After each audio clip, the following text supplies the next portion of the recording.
이번 주 증시는 은행들의 지속적인 불안감 때문에 변동성이 나타날 것이다, 이렇게 얘기를 하고 있습니다. 약간 주의보 같은 형식의 느낌인데요. 지금 실리콘밸리 은행 이후에 지금 CS의 불안감이 있었고요. 이쯤 되는 부분들이 전부 다 이제 완화가 됐죠. 이제 어느 정도 해결이 됐는데 갑자기 이제 지난 주말에는 도이치뱅크 위기설이 또 나오게 됩니다. 물론 이제 정부 입장에서 나타나서 괜찮다, 끄떡없다, 지금 도이치뱅크는 그럴 일이 없다라는 식으로 이제 이야기를 하면서 진정세를 보였고, 뉴욕 증시 같은 경우도 하락했다가 상승하면서 마무리됐습니다만, 여전히 이런 식의 어떤 불안감이 나오게 된다면 시장은 변동성을 보이게 될 것이다, 이런 전망이 나오고 있습니다. 이런 이야기들 같이 좀 알아보도록 하겠고요. 자, 우리나라 금융주 섹터도 그렇게 썩 좋지 못한 모습이었습니다. 3월달 들어서만 은행과 증권주들이 평균적으로 9% 정도 하락했다라고 되어 있습니다. 즉 올해 상승한 부분들을 거의 다 까먹었다라는 이야기가 되는데, 자, 은행권에 대한 어떤 불안감 때문에 내려갔다라기보다는 일단 금리 인상이 끝나는 시점에서의 금융주 섹터들이 좀 약화되는 그런 느낌으로 가는 것 아니겠느냐, 이렇게 분석이 되기도 합니다. 이 부분들 같이 조금 알아보도록 하겠고요. 자, 중국의 한한령이 해제될 것이다 라는 기대감 때문에 게임과 컨텐츠 관련 종목군들이 꿈틀 움직이는 모습이 좀 있습니다. 과연 중국의 이런 한한령은 해제가 될 수 있을 것인지, 또 그리고 그러한 부분들은 실질적으로 우리나라 게임주라든지 이런 컨텐츠 관련 종목군들에게 수혜가 될 수 있을 것인지, 그런 부분에 대해서 같이 알아보도록 하겠습니다.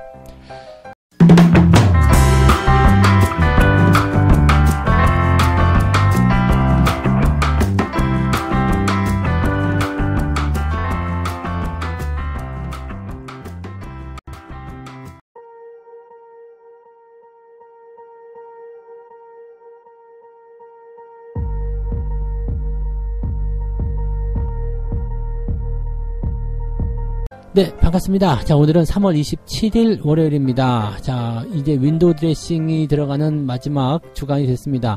3월이 어느덧 끝나가는 느낌이긴 한데요. 3월 한 달 지수는 뭐 지난 2월과 비슷하게 별로 안 좋았다라고 생각이 좀 되죠. 뭐 막판에 조금 끌어올려지면서 계속적으로 유지는 좀 되고 있는 모습이긴 합니다만, 뭐 변동성도 좀 컸었고요. 그 다음에 큼지막한 악재도 좀 나오기도 했었고, 또 이번 달에는 만기일이 쿼드러플 위칭되어 있어가지고 굉장히 좀 피곤한 그런 일정들을 많이 소화했던 것 같습니다. 자, 이제 이런 것들이 다 지나갔고요. 이번 주가 되면은 이제 윈도우 드레싱에 대한 기대감, 그 다음에 그동안 있었던 어떤 위기감에 대한 그런 진정세, 이런 것들이 조금 기대감을 모시지 않을까 생각합니다. 지금 미국 시장 같은 경우는 주말에 큰 폭으로 하락했다가 다시 반등하면서 상승 마감이 좀 됐는데요. 일단은 위기감은 없다, 이런 식으로 나오는 부분이 많지 않은가 생각이 되긴 합니다. 그 외에도 이제 뭐 금리에 대한 어떤 결정 부분이 좀 있을 것 같긴 합니다만, 은행권 이야기들 먼저 좀 살펴보도록 할게요. 실리콘밸리 은행과 시그니처 은행, 이 두 은행이 지금 연쇄 파산이 됐었죠. 그리고 나서 지금 유럽의 대형 은행과 미국의 중소 은행, 이런 쪽으로 이제 그 위기감이 전이가 되어 있다라고 되어 있습니다. 거기에다 이제 좀 CS 은행이 지금 UBS에 합병이 되는 모습이 좀 나타났죠. 자, 일단은 근데 정부에서 다 예금 보호를 해준다라고 얘기를 일단 최종적으로 했고, 또 UBS가 CS를 인수하게 되면서 이 위기감이 좀 진정이 되는 그 모습이었거든요. 근데 갑자기 독일 최대 은행이죠, 도이치뱅크가 도마 위에 딱 올라갑니다. 신용부도 스와프라고 하죠. 이제 CDS 프리미엄이 급등하는 모습이 좀 나타났고요. 지금 현재 이제 금융시장 참가자들이 무엇을 걱정했느냐, 도이치뱅크의 재무제표가 미국의 상업부동산과 파생상품에 노출이 되어 있다, 여기에 대한 부분이 상당한 우려감이 있는 건 아니겠느냐. 자, 무슨 얘기냐면, 미국의 지금 은행 시스템, 이런 부분들이 약간 위험하다, 미국의 이런 그 투자한 그런 부분들이 약간 좀 불안하다라는 식으로 해가지고, 이렇게 된다면은 도이치뱅크의 어떤 재무제표에 타격을 입지 않겠느냐라는 식으로 얘기가 되는 부분이죠. 그래서 이렇게 됐을 경우에 만약에 걔네들이 손실로 잡히게 된다면 너희들이 국가나 기업이 뭐 부도가 날 경우에 원금을 돌려받을 수 있는 이런 확률, 이게 이제 CDS 프리미엄이란 말이죠. 그러니까 요게 높아졌다라는 것은 이제 너희들이 그만큼 지불할 수 있는 능력이 좀 부족해지지 않겠느냐라는 식으로 얘기가 될 수 있는 거죠. 그러니까 쉽게 얘기하면은 이 불안하다라는 식으로 얘기를 보시면 되는 것 같고요. 이 CDS 프리미엄이 급등을 하게 되면서 이제 도이치뱅크의 주가가 장중에 한때 15% 정도 급락하는 모습도 있었습니다. 이렇게 큰 은행들이 이렇게 10% 넘게 하락하는 일들은 많지가 않은데, 이런 부분들이 굉장히 시장에 조금 압박감을 줬다라고 생각할 수가 있겠죠. 물론 이제 정부와 은행이 둘 다 나서 가지고 우리가 갖고 있는 돈이 얼마인지 않느냐, 걱정하지 마라, 끄떡없다, 이런 식으로 해서 이제 진화를 시켜줬고요. 그 다음에 이제 뭐 분위기가 좀 개선되는 모습을 좀 가긴 했습니다만, 유럽 증시 같은 경우는 일단 네, 대부분 크게 하락하면서 마무리 좀 됐고, 미국 시장도 하락 출발했다가 막판에 끌어올려지면서 플러스 마감이 되는 모습이었습니다. 자, 어쨌건 네, 뭐 시장 자체가 크게 밀리진 않는다라고 하더라도 장중에 나타나는 어떤 변동성이라든지 특정한 종목군들이 나타나는 그런 변화 움직임들이 굉장히 크게 나타나고 있다는 것은 우리가 참고를 해야 될 내용이 아니겠는가 생각됩니다. 자, 그 다음에 파월 의장과 연결된 그런 금리 정책들도 지금 중요시 되는 부분 중에 하나죠.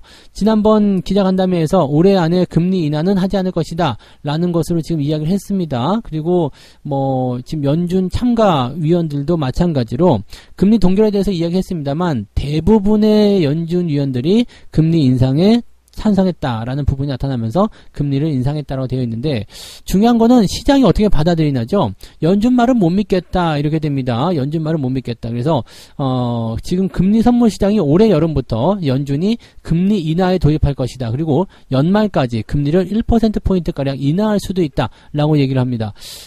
이게 굉장히 큰 차이가 있는 부분입니다. 실질적으로 이제 저렇게 된다라면은 중간 단계를 건너뛰고 바로 금리 인하로 들어간다는 얘기거든요. 그래서 시장에 유동성을 공급하는 그런 상황이 벌어지게 된다는 얘기가 되는 건데, 이렇게 되면 시장에게는 굉장히 큰 호재가 되겠죠. 그래서 주가가 상승할 수 있는 포인트가 나타나게 되고요. 뭐 이렇게 하다 보니까 이제 채권금리가 지금 크게 낮아지는 그 모습이 좀 나타났습니다. 2년물 채권금리가 3.7 정도 네, 나타나는 모습이었고요. 10년물 국채금리 같은 경우는 3.3% 정도 수준입니다. 상당히 낮은 수준이고, 물론 더 낮아져야 되겠습니다만 지금 수준에 비하면 상당히 낮은 수준이라고 보시면 될 것 같아요. 그러니까 이렇게 됐을 경우에는 네, 금리에 대한 압박이 줄어들기 때문에 오히려 기술주들의 움직임들이 강하게 나타날 수 있다. 오케이. 그래서 빅테크 관련 기업들의 상승이 일어나게 되면서 전반적으로 시장이 상승할 수 있는 배경이 되었다. 이런 식으로 볼 수가 있는 부분이 좀 됩니다. 뭐 전체적으로 봤을 때는 금리 인하에 대한 가능성이 높아졌다라는 식으로 얘기를 하고 있는 모습이긴 한데, 자, 연준에서는 지금 그럴 일이 없다라고 모습하고 있는 상태라서 누가 거짓말을 하고 있는가, 이 부분이 굉장히 주목이 되는 내용일 것 같습니다. 연준 입장에서는 지금 금리 인하 없다라고 얘기했고요. 일반적인 상태로 봐서는 금리를 동결하고 나서 한 6개월 정도는 동결 기조를 유지해서 그 금리대를 유지한 다음에 시장의 모니터링을 하게 되죠. 그 다음에 그리고 나서 금리 인상을 다시 하든 아니면 금리 인하를 하든 뭐 결정을 하게 됐는데, 지금 이제 그런 단계를 건너뛴다는 얘기잖아요. 그러니까 시장에서 바라보는 관점은 지금 현재로서도 연준이 지금 버겁다라는 얘기입니다. 그래서 올 여름부터라고 되어 있으니까 아마 5월달, 6월달 안에 금리 동결이 지속이 되면서 그 다음에 여름으로 넘어갔을 때 한 뭐 7, 8월쯤 되겠죠. 뭐 그쯤 됐을 때 금리 인하에 대한 이야기가 나와서 실질적으로 1%포인트가량 금리가 인하될 수도 있다. 이렇게 얘기를 하고 있는 부분입니다. 이렇게만 된다 그러면은 생각보다 더 빠른 속도로 시장이 회복될 수 있는 가능성이 열립니다. 대형주들이 올라가면서 분위기를 완화시키기 때문에 전체적으로 투자자들의 어떤 심리는 크게 개선될 수 있을 거라 생각되거든요. 일단은 예상은 그러한데 지금 돌아다니는 은행권들의 불안감들이 시장을 계속해서 옥죄고 있다. 들락날락하는 모습이 계속 나타날 수가 있겠죠. 뭔가 이제 장군 먹는 같은 느낌이에요. 이제 이 악재는 어때? 딱 그러면 그거는 이렇게 막아주지. 꽝. 네, 그럼 이 악재는 어때? 그럼 이렇게 막아주지. 그 보고 있는 사람들은 마음이 쫄깃쫄깃하겠죠. 악재 나왔다. 큰일 났다. 주가 떨어졌다가 조금만 이렇게 막아줄게 하면서 주가 다시 올라가고요. 다시 악재 나오면 또 막아주고. 자, 일단은 방어가 이길 것인지 공격이 이길 것인지 모르겠습니다만 패가 다 떨어지는 쪽이 지겠죠. 자, 패가 다 떨어지는 쪽은 어딜까요? 네, 은행 쪽일 겁니다. 왜냐면 정부 입장에서 어떻게 해요? 계속적으로 뭘 하고 있다? 네, 걱정마, 내가 다 막아줄게. 자금이 무한적이잖아요. 야, 돈 찍어. 이렇게 될 수 있기 때문에 뭐 이렇게 된다라면은 뭐 사실상으로는 유동성 공급에 대한 부분과 그다음에 경기에 대한 어떤 전망, 그런 부분들이 전체적으로 이제 정부가 생각하는 그런 쪽으로 가게 될 것이다라고 생각할 수가 있는 부분이 좀 되겠죠. 자, 국내 증시 역시도 여기에 맞는 그런 변동성 장세를 만들 것이다라고 전망이 되고 있는 과정인데, 이번 주에는 특별한 이벤트가 없습니다. 뭐 나와봤자 개인 소비 지출 이런 것도 이제 금요일 날 나오는 거고요. 뭐 실업수당 청구 건수 이런 것도 목요일 날 나오죠. 그러니까 주 초반에는 나올 만한 건 별로 없습니다. 그래서 특이한 거 별로 없고, 자, 그렇다면 특별한 이벤트가 없는 상태에서 시장이 불안했다가 좋아졌다, 불안했다가 좋아졌다 그러면 들락날락하는 모습이 나타나겠죠. 그래서 아무래도 이제 박스권 형태의 움직임을 당분간은 유지하지 않겠는가 생각되고요. 지금 코스피 밴드의 예상 수치를 2300에서 2450으로 제시했다라고 하는데, 상승보다는 하락 쪽에 조금 더 무게를 두고 있는 것 같다는 생각이 듭니다. 하락에 무게 둔다고 해서 주가가 꼭 떨어지는 것은 아닙니다만 변수는 그 정도로 발생할 수 있다. 즉 추가적으로 올라가는 쪽보다는 하락하는 쪽에 약간 더 무게를 두고 있다 쪽으로 보시면 되겠죠. 자, 증권사들 같은 경우는 삼성증권이 기술주에 주목해야 된다라는 얘기가 나오고 있습니다. 위험자산 선호 현상이 높아지고 있다라는 얘기가 나오면서 이제는 돈맥 경화가 아니라 돈맥 완화가 되면서 새로운 그런 주도주들이 탄생할 것이다. 그래서 자금의 이동을 잘 체크해야 된다는 얘기를 일단 하는 모습이고요. 그 중에 중심이 될 수 있는 것이 바로 기술주가 될 것이다 라는 부분이 좀 됩니다. 신한투자증권 같은 경우는 대형주를 사는 것이 좋다라고 얘기 나옵니다. 우리나라 같은 경우는 이제 뭐 시총 상위에 있는 대형주들이 기술주 같은 역할을 하고 있기 때문에 그런 부분에 볼 수가 있겠죠. 그래서 그런 기업들은 금리에 민감하게 반응을 하기 때문에 이렇게 완화된 또는 우호적인 시장 분위기에 수혜를 입을 수 있다라고 얘기를 하고 있는 부분입니다. 자, 이렇게 본다라면은 우리나라 지수는 올해는 이번 주는 좀 상승하면서 움직이 나오지 않을까라는 생각이 되고요.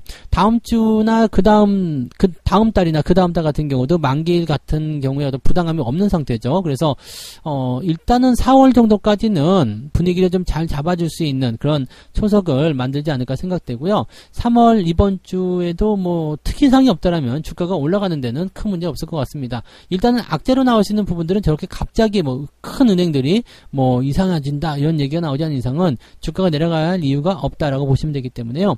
특이하게 문제점을 삼을 만한 내용은 없을 것 같습니다. 조금 더 일단 시장을 지켜봐야 되겠습니다만 긍정적인 이슈들이 훨씬 더 많은 시기이다라고 우리가 판단하셔도 좋을 것 같아요. 그래서 이번 주는 조금 더 기대를 하면서 시장에 대한 관점을 알아보시는 것이 유리하지 않을까 생각됩니다. 참고하시면 좋겠고요. 두 번째 이야기로 넘어갑니다. 두 번째 이야기는 이번 달에 금융주 섹터가 썩 좋지 않았다라는 얘기를 하고 있습니다. 은행주와 증권 이쪽 섹터에서 주가가 좀 많이 떨어졌다는 얘기인데요. 자, 외국인들이나 이런 쪽에서 매도가 좀 많이 나왔다고 해요. 그리고 실제로 보면 이제 이번 달 2일부터 시작해서 24일까지 금융지주, 은행 이 종목들 9개를 편입한 KRX 은행지수와 증권 종목 14개를 편입한 KRX 증권지수는 나란히 9% 정도씩 하락했다라고 되어 있습니다. 즉 이렇게 많이 떨어지는 이유들은 뭐냐면 금융주 섹터 쪽에서 뭔가 조금 부담감을 좀 느낀 사람들이 주식을 좀 매도했다라고 볼 수 있는 부분이고요. DGB 금융지주가 12.6%로 가장 많이 빠졌고요. 그 다음에 하나금융지주가 11%, 신한지주가 11.07%로 하락세를 보였습니다. 그래서 이렇게 3순위로 일단 들어가 있는 모습이고요. 대체적으로 보면은 이제 9% 전후라고 되어 있으니까 이거보다 높게 빠진 것도 있고 좀 덜 빠진 것도 있겠죠. 근데 은행주들에게 이제 매도가 쏟아지는 부분으로 인해서 주가 떨어지고 있다. 이런 모양새들은 조금 애매한 부분이겠죠. 자, 연초만 하더라도요. 지금 자사주 매집이라든지 또는 배당 확대, 실적 좋아진다 이런 등등의 얘기를 나오면서 주가가 계속적으로 상승하는 모습을 보여줬었는데 요게 이제 최근에 해외 은행들의 어떤 부실 이런 것들이 나오면서 부담감을 좀 주기도 했었고요. 근데 투자 심리가 많이 위축됐었죠. 그래서 은행주 같은 거 안 살래라고 얘기하는 사람들이 제법 많이 생겼다라는 얘기가 되는 거죠. 그러니까 그렇게 된다라면은 아마도 은행주 입장에서는 같은 맥락이니까 위험하지 않겠느냐라고 생각하는 사람들이 많이 있을 것 같아요. 하지만 우리 은행주들 같은 경우는 해외 은행처럼 IB 투자은행이 아니기 때문에 크게 걱정하실 필요는 없고요. 체질 자체가 좀 달라요. 그래서 오히려 지금은 악재를 볼 수 있는 부분은 금리 인상 사이클의 종료 때문이 아니겠는가라고 볼 수 있겠죠. 자, 연초에는 은행주 급등을 이끈 외국인이 이번 달에만 KB금융을 2,300억 팔아먹었고요. 신한지주는 1,900억 등등 해서 지금 4대 금융지주를 5,500억이나 매도를 쳤습니다. 자, 이렇게 되는 부분들이고요. 그 다음에 전체적으로 글로벌 증시에서 금융섹터가 하락세를 보임에 따라서 이쪽과 관련된 펀드 자금이 유출되고 있다라는 얘기도 있습니다. 그래서 이런 것들이 아무래도 시장을 조금 압박하고 있고 종목들을 좀 누르는 형태로 되어 있다라고 되어 있죠. 일단은 매도세가 많아진다는 것은 차익 매도가 되었던 아니면은 그냥 도망치는 것이든 간에 매도가 시장에 나온다는 것은 주가에게는 결코 좋은 소식은 아니겠습니다. 그래서 주가가 조금 더 요동을 칠 수 있는 그런 가능성이 열려있다 보셔야 될 것 같고요. 자, 이런 부분들은 일단 어떻게 해소되느냐. 지금 보시면은 은행권들의 어떤 그런 완화 정책들 이런 것들이 정부 차원에서 지원이 되고요. 또 양적 완화 이런 것도 진행을 하게 된다면 금융섹터는 바로 튀어 올라가게 되어 있습니다. 그래서 이런 부분들이 얼마만큼 효과를 거둘 수 있는 실효적인 정책들이 나와줄 것인지 그 부분을 생각해 보실 필요가 있겠습니다. 여기다가 이제 뭐 부동산 같은 경우는 이제 프로젝트 파이낸싱 PF죠.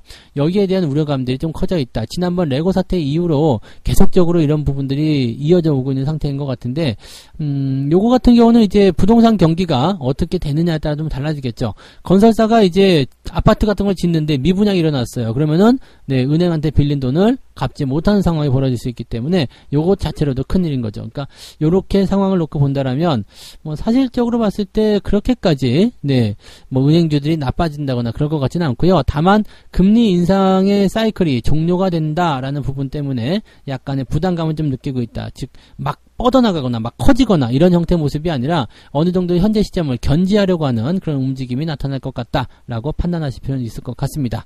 자, 은행주들 매매를 하고자 하시는 분들은 아직까지는 뭐 상관없습니다. 더 유지하셔도 되고요. 대신에 이제 떨어지고 있는 과정에서 매수하면 안 좋으니까 주가가 상승하는 거 확인하고 들어가시는 게 중요하겠습니다. 다만 은행주들 같은 경우는 금리 인상이 종료되는 시점부터는 메리트가 확 죽습니다. 그렇기 때문에 은행, 보험 뭐 이런 쪽, 또 증권 같은 경우는 이제 주가가 올라가면 상관없겠습니다만 은행이나 보험 같은 경우는 네, 일단 그런 부분에서의 부담감이 생기게 된다면 주가가 오래 가지 뭐 어려울 수도 있기 때문에 제가 하반기 정도에는 매도할 거라고 말씀드렸는데 조금 일찍 매도할 수도 있다는 것을 참고를 해주시면 될 것 같습니다. 그래서 시계가 조금 빨라지고 있는 듯한 느낌이다라고 받아들이시면 될 것 같아요. 네, 자, 세 번째 이야기로 넘어갑니다. 중국이 한한령을 과연 해제할 것인가? 중국이 그동안 계속적으로 이제 뭐 사드 보복이네 해가지고 한한령을 계속적으로 진행해 왔었잖아요. 근데 최근 들어서면서 분위기가 조금 바뀌었어요. K 콘텐츠라든지 게임, 특히 게임 같은 경우에는 판호를 다시 발급하기 시작했다는 얘기가 나오고 있습니다. 그러니까 지난 6년 정도 이어진 한한령이 이제 해제가 될 것 아니겠느냐라는 식으로 얘기가 나오게 됩니다.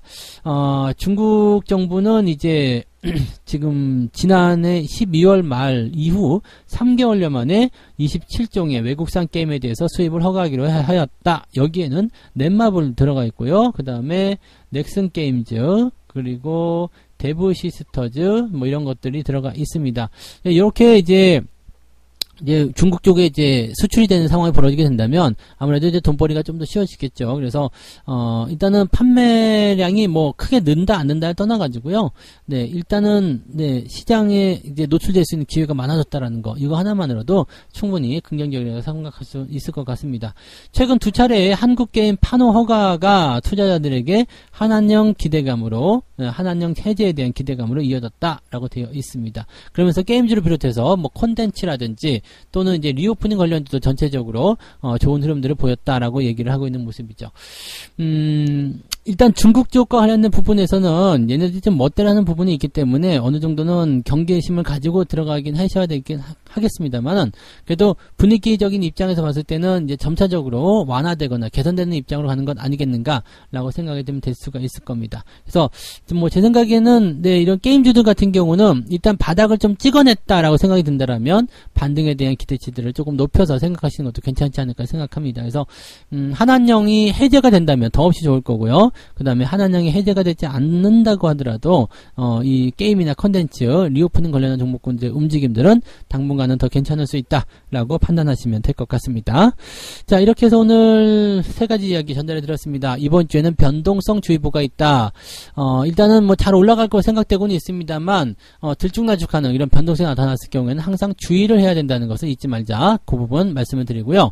자, 3월달 들어서 은행주와 증권주가 크게 하락한 모습이었는데 아무래도 은행권 불안 때문일 것이다 라는 식의 얘기가 나오고 있습니다. 근데 은행권 불안으로 보기에는 또 너무 네, 약하죠. 네, 뭐 하락이 지금 한 달 동안 나타나서 9% 정도 내렸다 이런 식으로 봐야 되기 때문에 은행권 불안보다는 금리 인상이 종료가 되는 그 시점에 대한 불안감 때문에 주가가 좀 내린 것 같다라고 판단될 수 있겠습니다. 뭐 아직까지는 네, 그렇게까지 큰 부담감을 가질 만한 내용은 아니겠습니다만 점차적으로 더 거세질 수 있다는 우려감도 같이 가지고 있습니다. 그래서 그 내용들 살펴보시기 바라고요.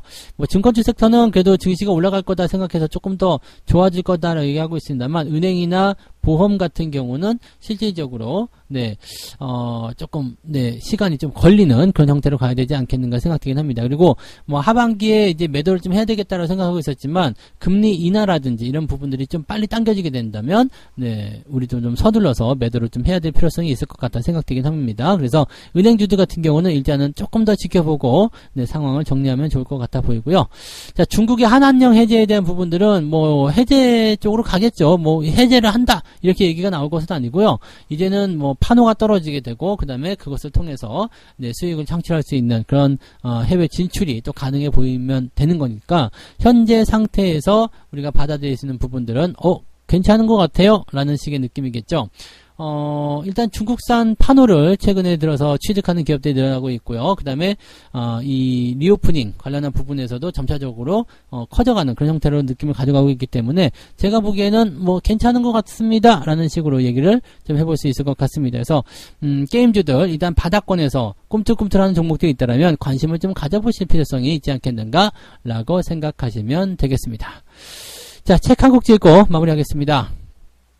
제가 자주 읽어드렸던 구절입니다. 모든 투자자가 저지르는 가장 큰 실수 중에 하나가 너무 짧은 기간에 큰 돈을 벌려는 충동을 느끼는 것이다. 즉 500%의 수익을 2, 3년 안에 걸쳐서 얻기보다는 2에서 3개월 이내에 벌려는 시도를 한다는 점이다. 즉 큰 수익 같은 경우는 오히려 오래 기다려야 되고 뭐 기간적인 부분도 오래 걸리고 그래야지만 이 수익이 크게 나오는 건데 그럼 아주 짧게 지금 뭐 두세 달 이게 아니라 뭐 하루 이틀 만에 뭐 100% 수익 벌려고 하는 분들도 굉장히 많죠. 터무니없다는 거 알면서도 거기에서 베팅을 멈출 수가 없는 상태 이런 부분이 좀 일어나기도 합니다. 그래서 그런 것들 잘 참고하시고 내가 지금 너무 허무맹랑하거나 터무니없이 계획을 높게 잡고 있다라면 약간씩은 조절을 좀 해주시는 것이 좋지 않을까라고 생각되네요. 자, 그래서 오늘 여기까지 이야기 해드리고요. 잠시 후에 9시부터 무료 방송이 진행됩니다. 늦지 않게 오셔서 또 저하고 함께 월요일 아침을 열어주시면 좋겠고요. 월요일 아침은 항상 신나게 아시죠? 즐겁게 출발하시면서 성공 투자의 기운을 쫙 빨아당기시기 바랍니다. 오늘도 다 잘 되실 거라 믿어보고요. 저는 여기까지 하고 마무리하겠습니다. 이따가 무료 방송에서 만나요. 고맙습니다. 본 방송에서 제공되는 모든 정보는 투자 판단의 참고 자료이며 투자의 최종 책임은 본 방송을 이용하는 본인에게 있습니다.